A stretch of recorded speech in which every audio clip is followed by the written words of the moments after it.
ఒడ్డు పడుకున్నాం కదా అని, టీవీలు పేపర్లు ఉన్నాయి కదా అని నోటికొచ్చిన అబద్ధం చెప్పి ఈ అబద్ధాలని పేపర్లలో రాసి ప్రజల్ని మభ్య పెట్టాలనుకుంటున్నారా? ఇవాళ నిజంగానే హరీష్ రావు నువ్వు చెప్పింది నిజమైతే, కాంగ్రెస్ పార్టీ పేదలకు అన్యాయం చేస్తే నువ్వే సవాలు విసిరినావు కదా, సిద్దిపేట రాజీనామా చేస్తా అని.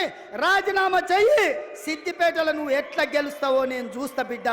నువ్వు అనుకుంటున్నావేమో సాగుతుందని, దేనికైనా సాగుతుంది. వయసులో ఉంటే పంది కూడా అందంగానే కనిపిస్తుంది.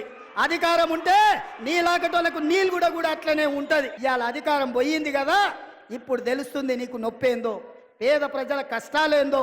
అందుకే ఇవాళ తండ్రి ముఖం సాటేజీలు ఫామ్ హౌస్ లో వండుకున్నాడు. ఇవాళ ఆయన ఫామ్ హౌస్ లో నుంచి బయటికి వస్తలేడు. బయటికి వచ్చినోడు వీడు అబద్ధాలు చెప్పుడు ఆపుతలేడు. అందుకే మిత్రులారా అప్రమత్తంగా ఉండండి. అయ్యో పాపం అని సానుభూతి చూస్తారా అంటే నాగు పాముకు నాగుకు పాలు పోసినట్టే అవుతుంది. బీఆర్ఎస్ మళ్ళీ దగ్గరికి రానిస్తే.